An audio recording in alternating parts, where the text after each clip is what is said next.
This is exercise number 9 and 10. Get ready, start. Madam Speaker, I rise to present the interim budget for the year 2019. Madam Speaker, the people of India gave a strong mandate to our government.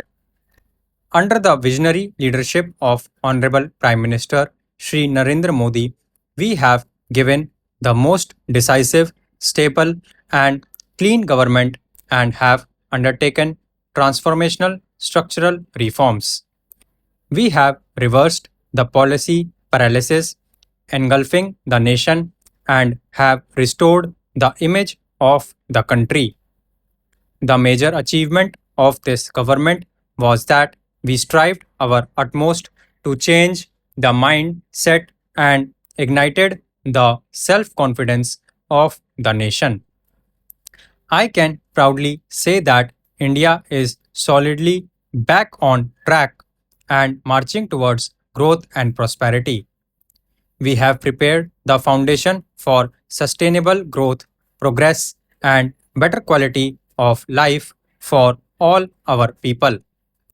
We are moving towards realizing a new India by 2022 when we celebrate 75 years of India's independence, an India which is clean and healthy, where everybody would have a house with universal access to toilets, water, and electricity, where farmers' income would have doubled, youth and women would get ample opportunities to fulfill their dreams, an India free from terrorism, communalism, casteism, corruption, and nepotism.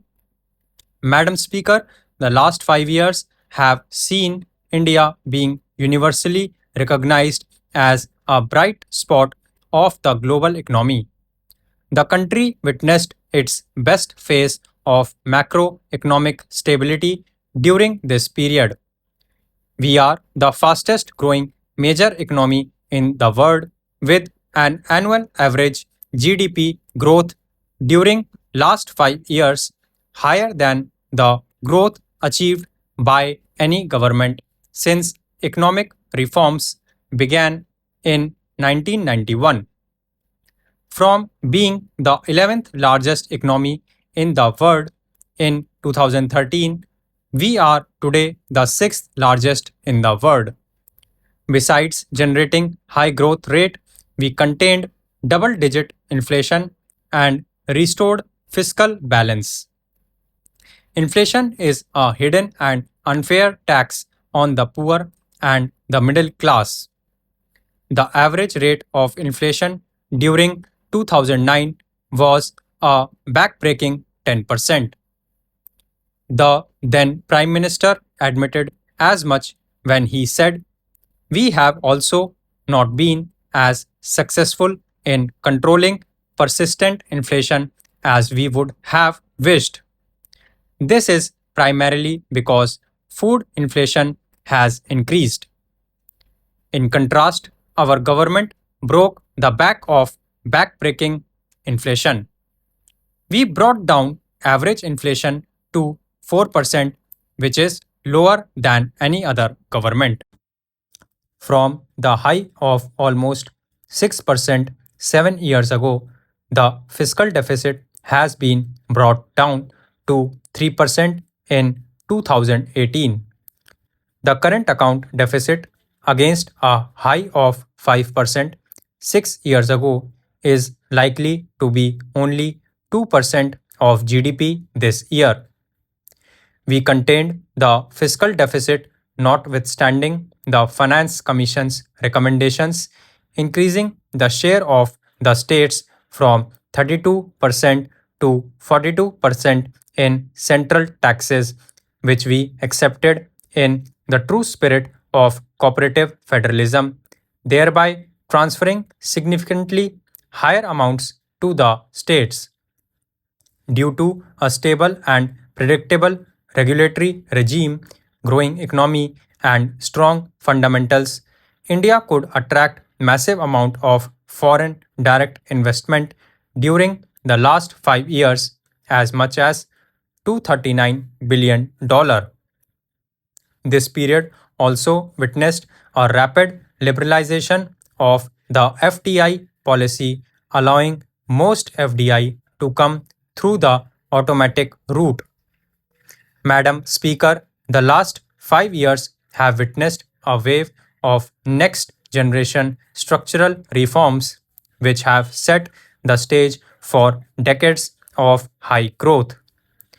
We have undertaken path breaking structural reforms by introducing goods and services tax and other taxation reforms. The period of 2008 will be remembered as a period of aggressive credit growth, and as per RBI, the primary reason for spurt in non-performing loans and stressed assets. Outstanding loans of public sector banks ballooned from rupees 18 lakh crore to rupees 52 lakh crore during this period.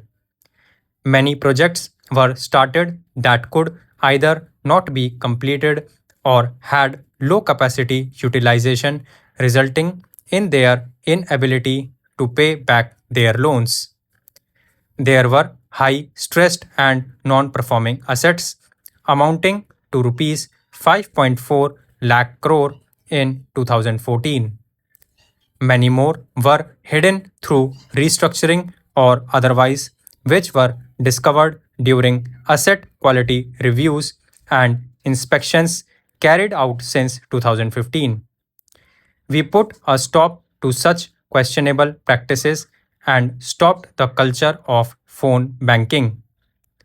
The 4 Rs approach of recognition, resolution, recapitalization, and reforms has been followed. A number of measures have been implemented to ensure clean banking. Through a transparent and accountable process, we recognized these NPAs. The Insolvency and Bankruptcy Code has institutionalized a resolution friendly mechanism which is helping in recovery of non performing loans while preserving the underlying businesses and jobs. Earlier, only small businessmen used to be under pressure of repayment of loans, while in the case of big businessmen, it was the headache of banks. But now, defaulting managements are either paying or exiting their businesses. A large amount has been recovered by banks. Stop.